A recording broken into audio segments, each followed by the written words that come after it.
Boa noite, pessoal. Estamos aqui novamente agora para a nossa última palestra deste InScience Day. Eu gostaria mais uma vez de agradecer a presença de cada um de vocês por prestigiarem o nosso evento, por aproveitarem das palestras que nós tivemos no dia de hoje. E vamos agora encerrar o nosso dia com chave de ouro, onde eu tenho a honra e o prazer de apresentar uma das pesquisadoras mais brilhantes a qual nós conhecemos. Primeiro, uma pessoa que eu tive o prazer e a felicidade de acompanhar toda a trajetória, desde o seu início na iniciação científica até o momento atual, onde hoje ela é professora doutora pela Escola de Educação Física e Esportes da USP, ela é orientadora do programa de mestrado da USP Leste, da nossa EASH. Ela também é orientadora do programa de mestrado e doutorado na Faculdade de Medicina da USP. É uma das pesquisadoras mais premiadas hoje na área de educação física e esportes pelo seu trabalho com indivíduos portadores de doenças neurológicas como Parkinson e Alzheimer e os efeitos que o exercício físico pode trazer para essa população. Então, com muito orgulho, com muito prazer, com muita satisfação e com muita gratidão, eu gostaria de deixar vocês com a fala da brilhante professora doutora Carla Silva Batista. Muito obrigada, Lucas, pelas carinhosas palavras e gentis também. Então, você já me apresentou, vou começar a palestra, porque eu só tenho 30 minutos e eu gostaria de ter mais para falar de várias coisas, tá? Então, pessoal, como o Lucas já falou aqui, tá? Eu vou falar da prescrição do exercício físico para doenças neurológicas, tá bom? E eu sou coordenadora lá do Grupo de Estudos em Neurociências do Exercício, tá? Então, quem quiser seguir a gente ali no Instagram para ver as nossas pesquisas que nós postamos sobre prescrição de exercício físico, tá? Fiquem à vontade. Bem, então vamos lá. Como o Lucas falou, tá? Eu trabalho especificamente com doenças neurológicas, tá? E a gente tenta ver o efeito do papel do exercício físico para modificar a doença, que eu vou explicar mais para frente para vocês, tá? Que não é só para melhorar variáveis clínicas, é tentar modificar a doença, ou seja, causar alterações em nível cerebral, tá? Porque as doenças, elas acometem especificamente lá. E o exercício para tentar modificar a doença, ele é fundamental porque os indivíduos com doença de Parkinson têm uma taxa de mortalidade muito alta. Eu vou colocar aqui no ponteiro para vocês verem em laser, tá? Esse aqui é um estudo que é um dos mais citados na literatura, tá bom? É um dos estudos que mostram que indivíduos com doença de Parkinson, eles têm uma alta taxa de mortalidade comparado com indivíduos controle. Na verdade, se vocês observarem aqui, somente um estudo mostra uma taxa de mortalidade para indivíduos controles que são saudáveis, né? Pareados pela idade. Porém, todos os outros estudos que mostram mortalidade do Parkinson, tá? A maioria, né, mostra isso, tá bom? Uma alta taxa. E o que prediz essa alta taxa de mortalidade na doença de Parkinson? Tá? É a presença de demência, tá bom? Os indivíduos, por mais que a doença ela acarreta a disfunção motora, né, que vocês vão ver, a demência é algo muito prevalente, tá? E um dos principais fatores que prediz mortalidade. E aí, em sequência, nós temos, além da gravidade da doença, né, o problema de equilíbrio e marcha, tá, que a gente chama de postural instability e gait dysfunction, tá? Problemas de equilíbrio e marcha, que a gente chama de mobilidade no geral, tá bom? Então, as pessoas que têm presença de demência e problemas de mobilidade, equilíbrio e marcha, elas estão aí com uma probabilidade maior, tá? Para morrer mesmo, de sobrevida, tá bom? Bem, tendo então o Parkinson aí, a demência como um dos fatores, esse estudo aqui do Reino Unido, tá? É um estudo de revisão, eles tentaram mapear quais são os causadores de morte em todas as doenças. E para vocês observarem, a demência, ela entra como a principal causa de morte, tá? Lá na população do Reino Unido, tá bom? Então, mais uma vez, aqui, a parte cerebral, ela é um fator fundamental em mortalidade. E aqui, quando a gente fala de demência, tá o Parkinson, Alzheimer, outras demências que não são Alzheimer, tá? E tudo acarreta em disfunção em nível central, tá bom? Bem, por conta disso, a população, ela está aumentando o índice de comprometimento cognitivo, de disfunção cerebral, tá? Na parte de cognição. Então, aqui em 2012, nós tínhamos 800 milhões de pessoas e a taxa está aumentando, como vocês podem ver aqui, tá? E aí, pessoal, aqui tá 47 milhões, tá bom? Desculpa, aqui era 80 milhões, tá? E aqui são 47 milhões, aqui tá errado, tem um zero a mais, tá? E a taxa é que em 2050 vai para 131 milhões de pessoas com demência, bom?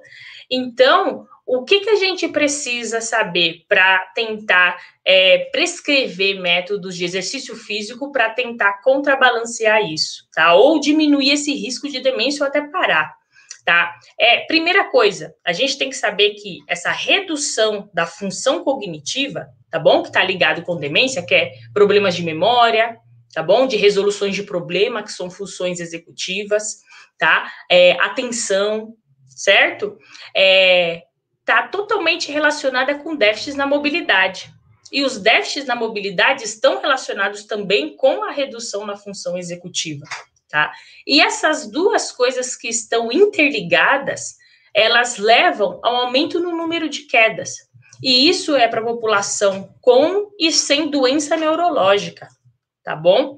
E para vocês terem uma ideia, essas variáveis aqui, elas estão relacionadas quando vocês seguem os indivíduos por anos. Eu vou mostrar nos próximos slides, mas eu quero que vocês tenham claro na cabeça que, como a população está crescendo e a prevalência de comprometimento cognitivo, tá, de redução na cognição, está relacionada com demência e Parkinson, tá? Então, a gente tem que prescrever métodos de treino que melhore essa redução, tá? Ou seja, aumente a função cognitiva, melhore a mobilidade, né? Melhorando a velocidade de caminhar, né? Que é a velocidade da marcha, o comprimento do passo, o comprimento da passada e problemas de equilíbrio desses indivíduos, tá? Que vão, em conjunto, melhorar, né, nessa taxa de quedas, porque essas duas coisas aumentam a probabilidade de queda, tá? Para vocês terem uma noção, o declínio cognitivo, ele está relacionado com enfraquecimentos na mobilidade, que é a postura, né, o equilíbrio, desculpa, e a marcha, tá? Então, aqui, como vocês podem ver, foram seguidos mais de 1.000 idosos, tá, sem doença, durante quase 5 anos. E a probabilidade de ter uma pior mobilidade relacionada com a pior cognição aumenta anualmente, tá bom? Nesses indivíduos, tá? E uma outra coisa interessante, que esse outro estudo, que quando você segue essas pessoas por 5 anos, tá? Essa redução na função executiva, o que é a função executiva? É resoluções de problema, tá? E isso é perdido a partir dos 30 anos de idade, tá? Isso já começa a declinar, igual a sarcopenia, aquela perda de massa muscular, né, que foi dito para vocês nas palestras. Então, isso daqui é a mesma coisa, tá? Essa redução na função executiva. Função executiva é também, tá, modulado pelo cérebro e está relacionado com resoluções de problema. O quão rápido, o quão eficaz você consegue resolver problemas, demandar atenção, velocidade para processar as informações, tá? E o idoso, ele vai perdendo isso, tá? Quem tem pior função executiva, que está aqui embaixo, tá? Ele cai mais rápido. E a segunda queda, ela é muito mais rápida, tá? Então, indivíduos que têm pior função executiva, eles caem. E essa pior função executiva prediz a segunda queda, tá? Indivíduos que têm essa melhor função executiva, que é modulada pelo cérebro, controlada pelo cérebro, principalmente por essa região aqui, que é o lobo frontal, tá? consegue ter uma prevenção aí no risco de queda, tá?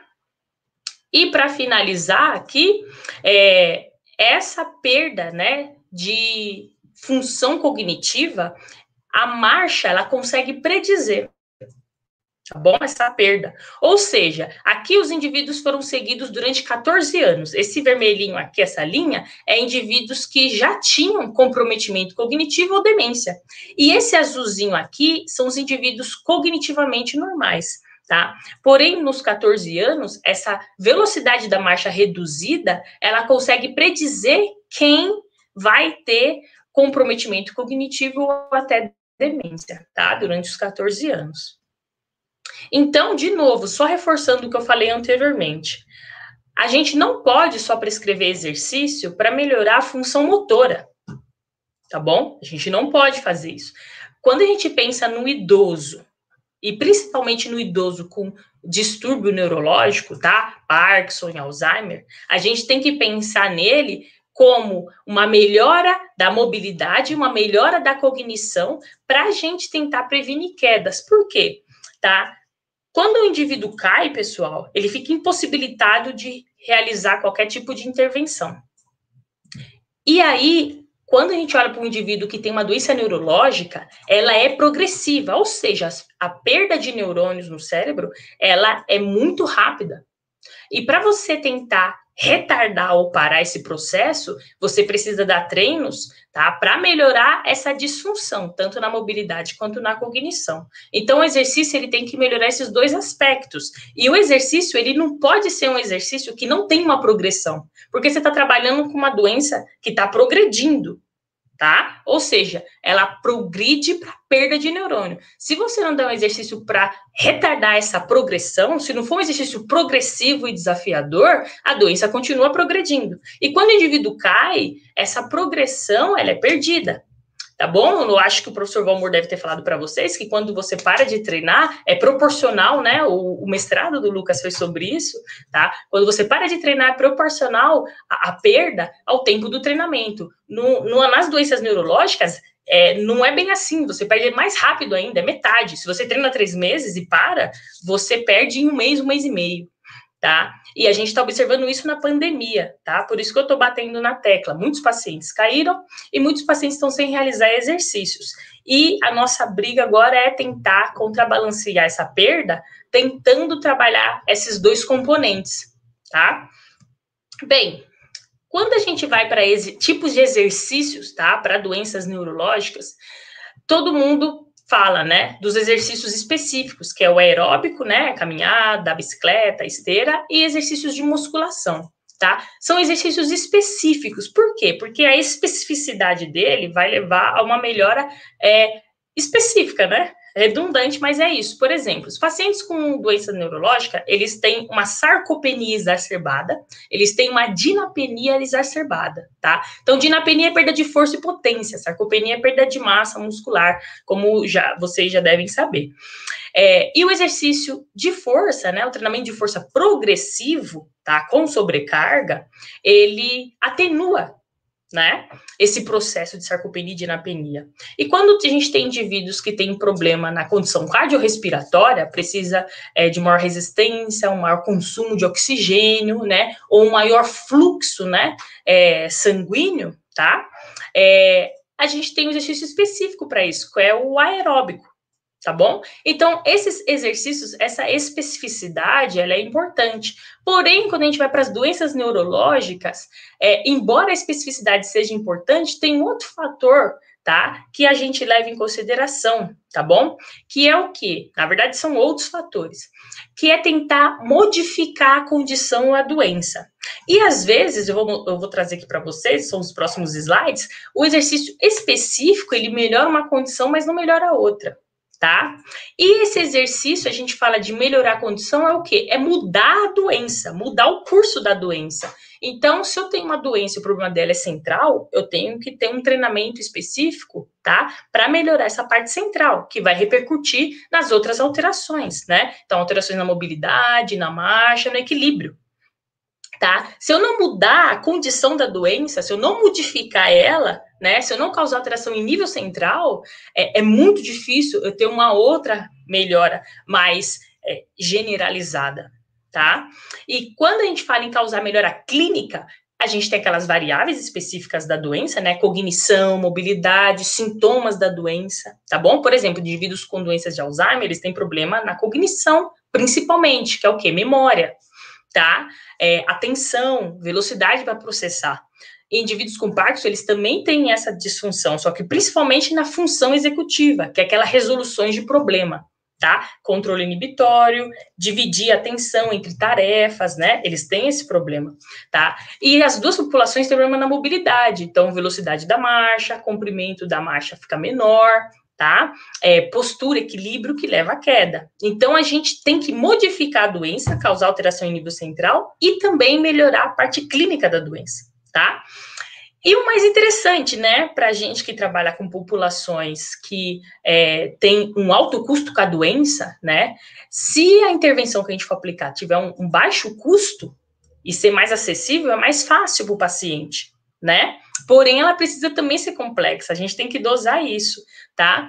E por que a intervenção deveria ser de baixo custo, tá? Porque o treino precisa ser personalizado, tá? Tem várias meta-análises que já estão demonstrando que indivíduos que têm condições de saúde, tá? Não necessariamente ter doença neurológica, eles precisam de treino personalizado. O treino não personalizado leva a menores efeitos, tá bom? Nas variáveis. Então, força, hipertrofia, equilíbrio, mobilidade, cognição. Porque o treino personalizado, ele é aquele treino que é totalmente, vocês sabem melhor do que eu, né? Montado para o paciente, tá? É dado para o paciente com as devidas características, você consegue complicar o treino, desafiar o treino, aumentar a complexidade do treino e o indivíduo ele fica mais motivado, mais estimulado, tá? E no caso de doenças neurológicas, então, é muito difícil você dar o treino individual, tá? O indivíduo, ele vai perdendo a percepção do corpo no espaço, vai perdendo a propriocepção, vai perdendo, né, o equilíbrio,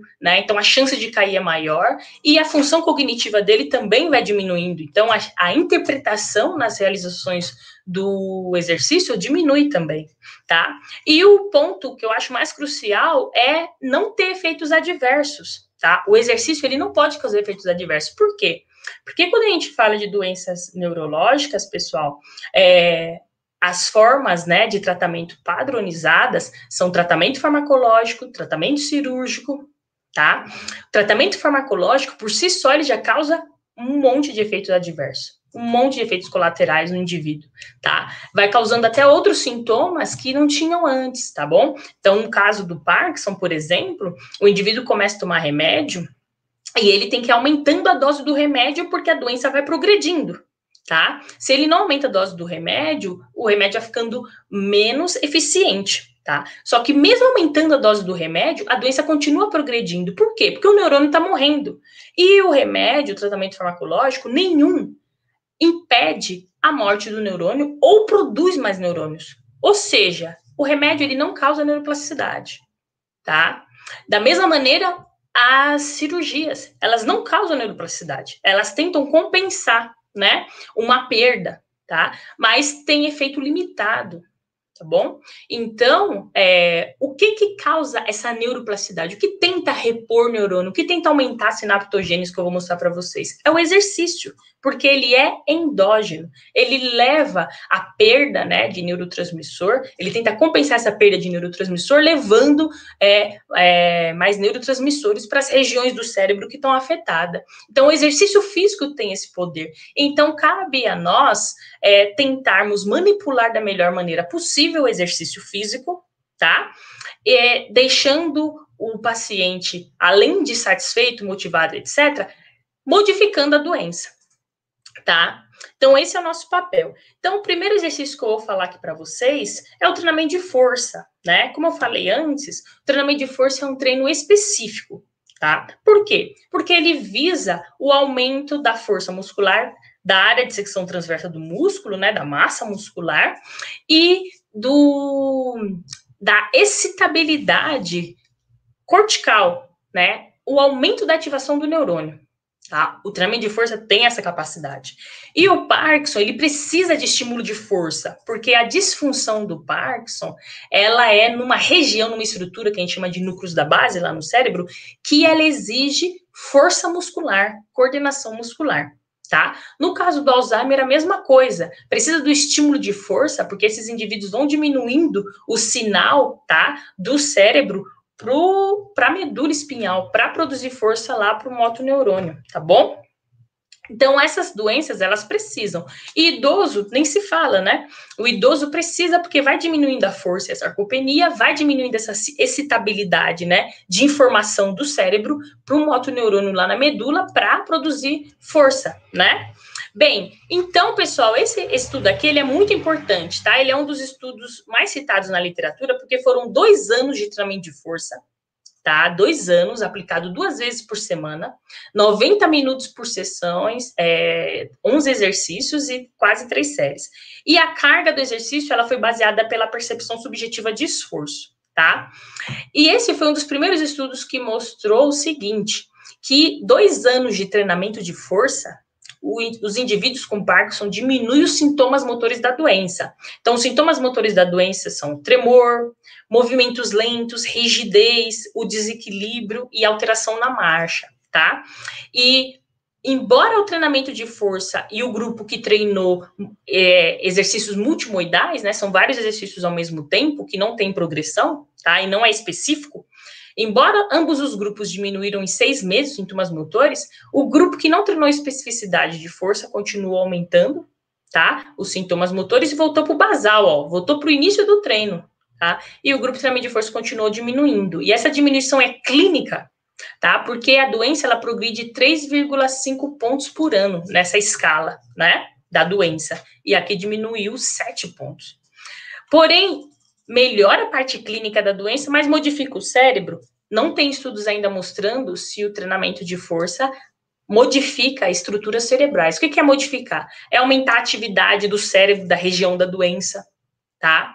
Aumentar o volume daquela região que está atrofiando. A gente não sabe ainda, mas clinicamente melhora. E o treinamento aeróbico, né? Melhora? Tá? Então, essa é uma meta-análise. Meta-análise é onde pegam vários estudos na literatura relacionados com aquele tema e tenta mostrar o caminho daquilo. Olha, melhora ou não melhora, comparado com os outros estudos, certo? E aí, aqui a gente tem 2 subanálises, tá? Então, tem aqui os mesmos estudos, e aqui os indivíduos foram avaliados no estado normal do dia, e aqui eles foram avaliados no estado que não era o normal no dia, ou seja, eles não estavam no normal habitual dele, que é sem o remédio, tá? E esse estudo mostra que o treinamento aeróbico, ele não melhora, tá? Os sintomas motores, tá? Não é a favor do exercício, tá vendo? Esse losango, ele cruza a linha do zero, tá? Quando cruza, é porque não é a favor nem do exercício e nem do controle, tá? E aqui embaixo tá falando que é a favor do exercício por causa desse estudo aqui, né? Que puxou bastante a significância, tá bom? Então, o treinamento aeróbico ainda é um ponto de interrogação, né? Tem esse viés, se melhora ou não melhora, tá? E aí, a maioria desses estudos foram 2 a 6 meses, a duração, 2 a 4 vezes por semana, 30 a 40 minutos, aí podia ser bicicleta, esteira ou caminhada, e aí a intensidade foi controlada pela percepção subjetiva de esforço, frequência cardíaca ou consumo de oxigênio máximo, tá bom? Bem, uma coisa interessante é que, embora o treinamento aeróbico parece ainda não ter um efeito bom nos sintomas motores, mas ele aumenta a dopamina, lá na região do cérebro, né, onde é o problema do Parkinson. Então, parece que, olha, será que precisa de mais tempo, então? Porque se aumenta a dopamina em 3 meses, será que mais tempo poderia melhorar os sintomas motores da doença? Tá? E aqui foi uma intensidade moderada alta, tá? E é o mesmo estudo aqui, ó. Bom, os sintomas motores não melhoram, é o mesmo estudo. Né? Então, talvez até um tempo maior, igual treinamento de força, 2 anos, poderia melhorar os sintomas clínicos da doença, né? Embora aumentou a dopamina lá no cérebro, o neurotransmissor relacionado com Parkinson, tá? Só uma coisa para ficar claro para vocês, a dopamina, ela tá ligada com a parte motora, por isso que os indivíduos, né, eles têm alteração motora, equilíbrio, marcha, postura, né, movimentos lentos, tremor, tá? A dopamina, ela é um neurotransmissor funcional, só que também a dopamina é um neurotransmissor cognitivo, tá? Ligada com a parte cognitiva e emocional, com a parte afetiva, né? Por isso que a gente fala de comer chocolate, fazer exercício para melhorar o humor, né? Porque a gente libera dopamina também, tá? Bem, aqui é uma meta-análise, tá? Com indivíduos saudáveis que já têm queixas de problemas cognitivos, tá bom? Que já seria uma pré-demência, tá? E o exercício físico específico, tá? O exercício aeróbio e o exercício aeróbico e o exercício de força, eles também melhoram a função cognitiva, mas também em curto prazo, 2 a 6 meses, 2 a 4 vezes por semana, 30 a 60 minutos por sessão. Tá? Então, tanto o treinamento aeróbico, essa meta-análise está mostrando, olha, a favor do aeróbico, e a mesma meta-análise, né, essa segunda subanálise, a favor do exercício de força, exercício resistido, progressivo, tá? E também eles controlaram a intensidade pela percepção subjetiva de esforço, a intensidade variou de moderada a alta. Bem, indivíduos com demência, melhora a condição clínica da doença, melhora a função cognitiva quando aplica escalas, né? E essa meta-análise aqui está mostrando a favor do exercício, tá? Aqui embaixo, eu esqueci de colocar, que é a favor do exercício, aqui é a favor do controle, tá? É significante, embora tem bastante estudos, ó, que estão cruzando ainda a linha do zero, né? Quando não cruza, que tá para cá, é a favor do exercício, é mostrando que melhora, tá? A função cognitiva, melhora a memória, a atenção de indivíduos com demência, tá? Exercícios específicos também, então aqui estão misturados, exercícios de força e exercícios de caráter aeróbico, tá? E aqui é a progressão.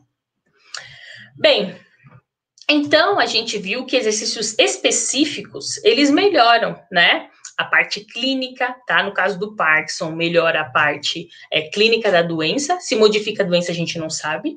No caso do treinamento aeróbico, não melhora a parte clínica da doença, mas aumenta a dopamina, né? E para demência, melhora a função cognitiva. Mas a gente também não sabe se modifica a doença. Ainda não tem estudos na literatura, tá bom? O que é modificar a doença? Eu falei para vocês que eu ia explicar mais na frente, né? Então, esse slide aqui, pessoal, é muito legal, tá? Acabou de sair de uma revisão que ele mostra quando a gente modifica a doença, tá? A condição da doença, a gente tenta provocar mudanças aonde é o problema da doença. Quando a gente fala de doenças neurológicas, o problema é onde? É no cérebro. Não é isso? Então, a gente tem que modificar lá no cérebro, tá? O que a gente poderia modificar com o exercício? A gente pode aumentar o volume do cérebro, da região que está atrofiando. A gente pode aumentar a quantidade de sinapses. O que é sinapse? É informação, comunicação de uma região para outra, tá? E a gente pode aumentar a quantidade de neurônios, tá? Isso ainda não está comprovado em humano, mas, por exemplo, o hipocampo é a única região comprovada em humano que você consegue aumentar a quantidade de neurônios. Tá? O hipocampo é uma região que está situada bem no meio do cérebro e modifica, né, aspectos de memória. Está relacionada com a doença de Alzheimer, tá bom? Então, já tem estudos mostrando isso. Então, quando a gente fala de neuroplasticidade, é essa formação do cérebro, tá? Com plasticidade, com modificações de acordo com alguma experiência ou exercício. E você consegue mudar estruturalmente o cérebro, aumentando a quantidade de sinapses, de neurônios, tá? E aumentando a quantidade de vasos, vascularização. Então, a gente tem 3 adaptações principais: sinaptogênese, neurogênese e angiogênese. Tá?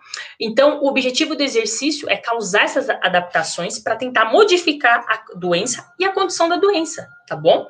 E o resultado final que a gente espera é o quê? Melhorar a função cognitiva, melhorar a função motora, né, a mobilidade, equilíbrio, marcha, diminuir o risco de queda e também tentar diminuir a prevalência da doença, tá? Isso ainda é um ponto de interrogação para nós cientistas aí, se de fato o exercício diminui a prevalência de doenças neurológicas, tá? Ainda é uma contradição muito grande. Precisam de estudos muito bem formulados, com um N muito grande de indivíduos, tá? Bem, para causar essas adaptações aqui, essa neuroplasticidade no cérebro, tá? O que a gente precisa? A gente precisa modificar o cérebro de uma magnitude grande, dando vários estímulos, porque eu tenho que fazer com que o cérebro aumente a informação de uma região com a outra, né? O lobo frontal, por exemplo, com o cerebelo, aqui são regiões totalmente distintas, uma ligada com a cognição, outra ligada com a automaticidade da marcha, equilíbrio, né? E ao mesmo tempo eu preciso aumentar a quantidade de neurônios, eu preciso aumentar o fluxo cerebral, né? Essa parte angiogênica que a gente chama, tá? E aí, pessoal, vem aí um treinamento que ele parece promissor, que é o que a gente está postando, tá? Que são exercícios com complexidade, exercícios que causem novas experiências. Por quê? Porque em ratos foi demonstrado que quando eles recebem, tá, estímulos diferentes simultaneamente, tá? Novas experiências, tá bom? Então, por exemplo, essa gaiola aqui enriquecedora, o rato tem que pular, passar por um lado, passar para o outro, até chegar para pegar comida, e tem vários obstáculos que ele tem que tentar resolver problema, usa muita função executiva, né? E controle motor, controle fino, etc. O rato, ele aumenta o peso do cérebro e perde peso corporal, tá? E esse aumento do peso cerebral foi observado através do quê?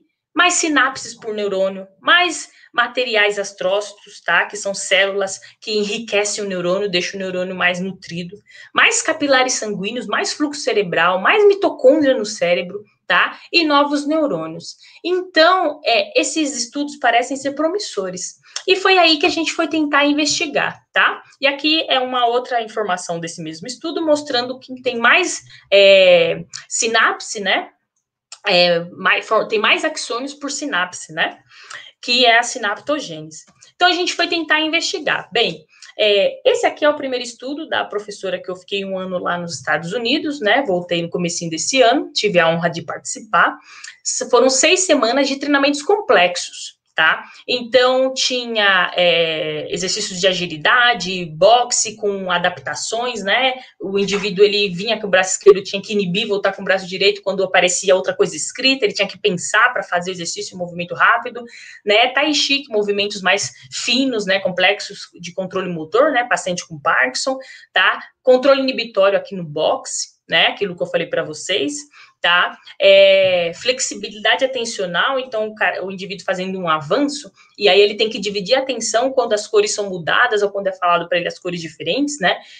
Enfim, vários outros tipos de exercícios aqui, e nesses exercícios, os indivíduos tinham progressão de força também, usavam caneleira, elástico, né, progressão de carga, tá? Porque, como eu falei, o Parkinson precisa dessa progressão de carga também, tá? Junto com a complexidade. Bem, o que eles observaram? Que esses exercícios complexos durante 6 semanas aumentou a conectividade cerebral, tá? Então, causou sinaptogênese, tá? Comparado com o grupo controle, que só recebia palestras de educação sobre a doença. E aumentou a automaticidade da marcha, né? Então, os indivíduos com Parkinson, indivíduos idosos, indivíduos com demência, eles vão perdendo a automaticidade da marcha, vão ficando mais lentos quando vão falar e andar ao mesmo tempo, não conseguem dividir a atenção, aí param de andar e param de falar, e eles observaram essa melhora, tá? E aí nós também conseguimos fazer esse estudo, tá? Em 2016 a gente começou esse estudo, tá? Por isso que eu fui para lá discutir com elas. E aí a gente propôs um tempo maior, né? 3 meses, 3 vezes por semana, 90 minutos por sessão, e a progressão também de acordo com a percepção subjetiva de esforço. Nosso objetivo aqui foi aumentar a progressão da carga, tá? Com a dificuldade de equilíbrio e tarefas duplas ao mesmo tempo. Então, o indivíduo tinha que agachar no bozu, com sobrecarga, modificar os braços, né, de acordo com a fase excêntrica e concêntrica, modificar a fase fásica e antifásica do braço, ter essa coordenação embutida e tarefas cognitivas, tá? E aí, pessoal, era um treino simultâneo, né, com vários domínios exigidos simultaneamente. Por isso que a complexidade, você tem que dar vários estímulos realizados simultaneamente, tá bom? Então, mais ou menos esse aqui é um exemplo, né? Um indivíduo realizando o avanço com a sobrecarga, tá? É um indivíduo com Parkinson, tá bom? Ele disponibilizou o uso de imagem aqui para nós, tá?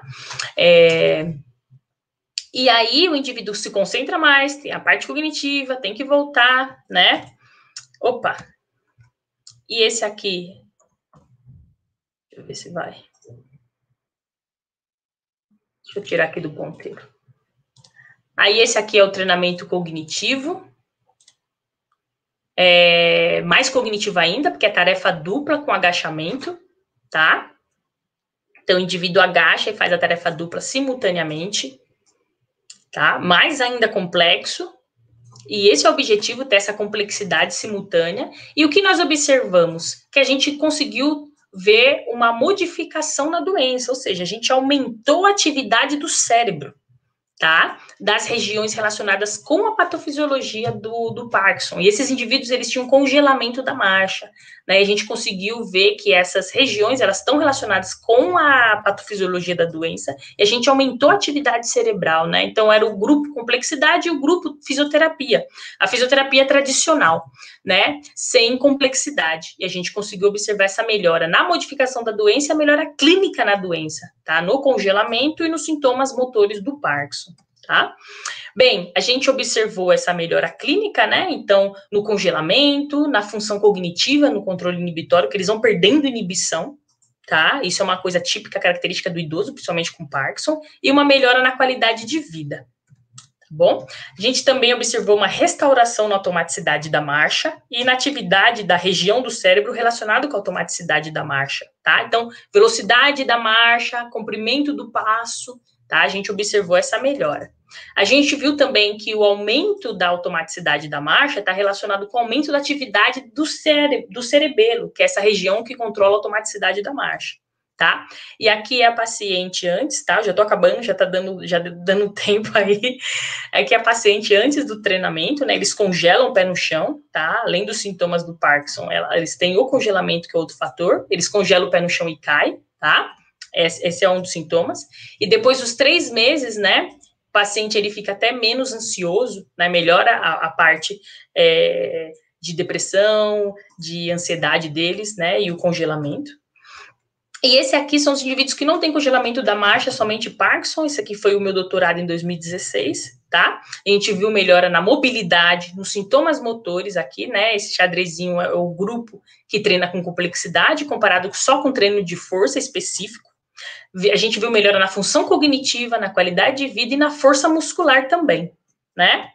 E aqui é o paciente antes do treinamento, tá? Pode ver essa característica do Parkinson, né? O problema de equilíbrio, né? O tronco tende a ficar mais inclinado à frente, né? Essa rigidez muscular, os passinhos mais rapidinhos tentando buscar, né? O centro de massa, né? Que está saindo da base de suporte. E aqui é ele depois dos 3 meses, tá? Então, esse estudo a gente tinha 3 indivíduos no grupo complexidade, 3 indivíduos no grupo treinamento de força específico e 3 indivíduos no grupo controle, tá? 10 pacientes junto com o seu Jorge, do grupo complexidade, melhorou muito, né? 2 melhoraram, mas não melhoraram tanto assim como eles, né?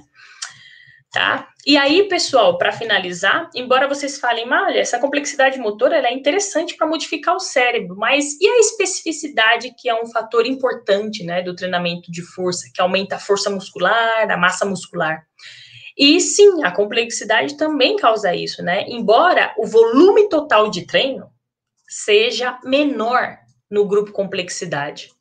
Mesmo assim, sendo menor no grupo complexidade, o volume total de treino, né, que é carga, repetições e séries, o aumento da massa muscular do quadríceps é similar nos 2 grupos, tá?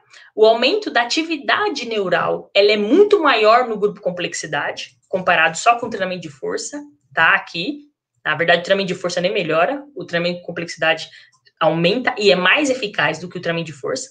E a produção de força rápida, né? Porque esses indivíduos precisam produzir força rápida, porque eles não produzem, eles caem, né? Ou perdem equilíbrio. Por exemplo, atravessar um farol tem que produzir força rápida para atravessar rápido, né?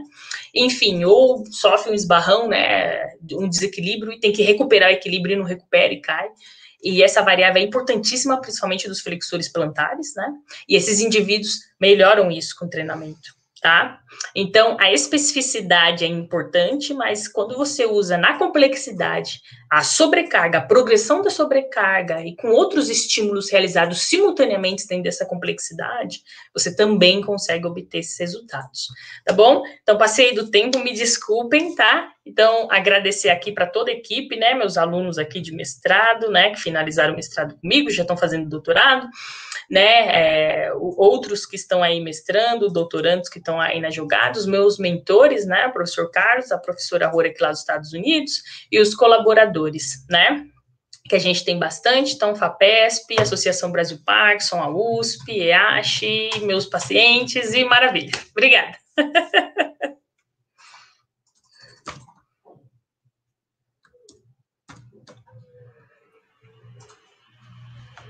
Professora, que palestra sensacional.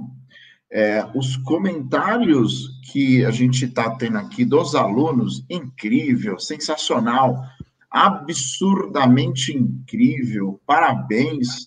Professora, foi realmente... os alunos, assim, tipo, que aulão, está aparecendo aqui na tela, porque... conseguiu o que deixou a gente muito feliz aqui, e os alunos também, trazer a informação. É complicada nos artigos, na ciência, é complicada você ler e interpretar os dados, realmente exige muito treinamento e muita leitura, e a professora trouxe de forma fácil, digerível, e ainda por cima, para os alunos de graduação, aplicável. Então, acho que, professora, você conseguiu reunir todos os atributos e todas as qualidades de uma grande palestra, de uma aula, e quero deixar aqui realmente as palmas por esse deleite de informação com tanta qualidade. Eu só vi artigo 2020, 2019, meta-análise. Acho que os alunos realmente foram agraciados hoje. Muito obrigado, professor. Excelente. É isso, o prazer foi meu. Muito obrigado, professor. Lucas? Eu estou sem palavras, eu não tenho nem muito o que dizer. Na verdade, eu só vou levantar perguntas aqui, porque acho que foi tão rico, né? Foi tanto conhecimento importante e interessante para a área, que eu acho que vale a pena a gente aproveitar aqui as perguntas. A Carolina, ela questionou se, porventura, já que a atividade aeróbia não aumenta a dopamina em 3 meses, em não havendo nenhuma outra evidência, aplica-se o treinamento para o indivíduo que precisa mudar essas características apresentadas ou não? Busca-se outra alternativa? O que você poderia dizer em cima disso? Na verdade, lá naquele gráfico, o treinamento aeróbico, ele aumenta a dopamina, mas não melhora a condição clínica da doença. Né? Então, os sintomas da doença, eles continuam progredindo, né? Mas a dopamina aumenta. O que a gente tenta, né, ter os autores até fica meio difícil deles explicarem, né? Como aumenta a dopamina, que é o problema do Parkinson, mas não melhora clinicamente a doença. O ponto é, quando você faz exercício de alta intensidade, você aumenta vários neurotransmissores, né? E o ponto que foi avaliada a dopamina ali foi um ponto propício para ver, né, a quantidade de dopamina. Porém, 3 meses de exercício aeróbico, ele parece não ser a progressão, a duração mais eficaz para melhorar os sintomas motores, né? Então, aí, ou aplicar o treinamento aeróbico por mais tempo, tá? Em alta intensidade, se o indivíduo não tiver problema cardiovascular, óbvio, né? Ou tentar combinar treinamento de força com treinamento aeróbico, porque o treinamento de força, sim, melhora a parte clínica da doença, porque o problema lá do Parkinson é também na estrutura que precisa de força muscular, precisa de atividade, né, do neurônio. Então, aí, por isso que o treinamento de força parece ser interessante, né? Então, combinar as duas coisas, aí pode ser a melhor opção, porque aumenta a dopamina, com certeza, né, e melhora a parte clínica. Perfeito. Tem uma pergunta da Marta aqui, ó, se em um paciente com Alzheimer, toda essa resposta associada à neuroplasticidade, se ela se faz presente também. No Alzheimer, o que a gente tem na literatura esteira com alguma tarefa cognitiva. Por exemplo, a gente dá tarefa cognitiva, né, para o paciente com Parkinson e para o idoso, junto com a parte motora, que ele consiga fazer voluntariamente. Dependendo da gravidade da doença de Alzheimer, o paciente ele não consegue fazer voluntariamente, ele precisa de um estímulo, né? Aí ou você vai na bicicleta ou vai na esteira e tenta ficar fazendo com ele tarefas cognitivas, tá? Principalmente de memória a longo prazo, que são as memórias ainda que eles não perderam, que eles conseguem lembrar. E isso vai estimulando as regiões do hipocampo, onde está relacionado com as memórias a curto prazo. Tá? Agora, se o indivíduo estiver no estágio mais leve do Alzheimer ou uma pré-demência, aí é factível trabalhar com esses exercícios com complexidade. Eles conseguem, tá? A gente ainda não conseguiu publicar os dados, mas eles conseguem. Bom, acho que é isso. O Thiago quer deixar alguma fala? A gratidão resume, né? E a gratidão e o vislumbre que resume as minhas palavras, né? Realmente, muito obrigado, professora. Eu acho que eu realmente fiquei impressionado, acho que os alunos também, os comentários já mostram por si só, e fecha de maneira brilhante hoje o nosso dia da Semana Acadêmica da FMU, batizado com Science Day. Então, para encerrar, gostaria muito de agradecer, primeiramente, o professor Lucas, né, pela condução, pelo convite, pela idealização desse Science Day, a comissão organizadora, formada pela professora Cristiane, pelo professor Timóteo, entre outros professores da Semana Acadêmica. Realmente, como eu falei no início, é a reprodução, é o reflexo da Semana da FMU, que era presencial, sendo transportada aqui para o ambiente remoto, e não ficou menos brilhante, não ficou menos importante. Na verdade, trouxe oportunidades de a gente conhecer pessoas incríveis como a professora Carla. Então, muito obrigado a vocês, alunos. Nós estamos com muita saudade, não vejo a hora de poder estar aí, abraçar todo mundo, a gente poder conversar e, com certeza, crescer juntos. Professora, muito obrigado mais uma vez. E antes dos alunos irem embora, eu vou compartilhar com vocês aqui uma tela, e nesta tela tem um QR Code. Eu vou pedir a gentileza para vocês, para que possa nos dar o feedback de como foi o dia de hoje, a noite de hoje, do Science Day. Então, quem tiver com o celular, por favor, pega o celular, aponta para o QR Code aqui, vai abrir um Forms, responde o Forms para a gente, por gentileza. Quem estiver vendo pelo celular, nos comentários, está lá o link, para que vocês copiem o link, coloquem o link no browser lá do navegador, e lá vai abrir o Forms de vocês também, para que a gente possa aí, cada vez mais, melhorar o evento, porque esse evento foi feito com tanto carinho e só pensando em vocês, alunos, para que vocês possam fomentar, construir conhecimento e refletir sobre. Acho que o Science Day trouxe um desejo, trouxe um lampejo de um desejo que todo mundo, que todo professor quer, que é a aproximação da prática com as evidências científicas. Quanto mais próximo essas duas pilastras estiverem, mais sólido ficará a nossa profissão, que é a tão famosa prática baseada em evidência. Então, mais uma vez, a todos os alunos, muito obrigado, um grande beijo para vocês. Professora, não me canso de agradecer aos intérpretes Yasmin, e cadê o meu amigo, cadê o Felipe? Ao Yasmin e o Felipe, muito obrigado, né, por estar aí fazendo a intermediação com o público surdo. Realmente, hoje foi um dia maravilhoso. Muito obrigado a todos, um grande beijo e até amanhã. Não acabou a semana acadêmica. Amanhã nós temos mais um evento, o Sport Day, onde nós vamos ter aí palestras voltadas para o esporte. Teremos alguns alunos egressos nós vamos ter atleta olímpico, nós vamos ter aí algumas palestras que vão intermediar o meio esportivo. Tá? Então, mais uma vez, muito obrigado, um grande abraço a todos, um beijo e até amanhã.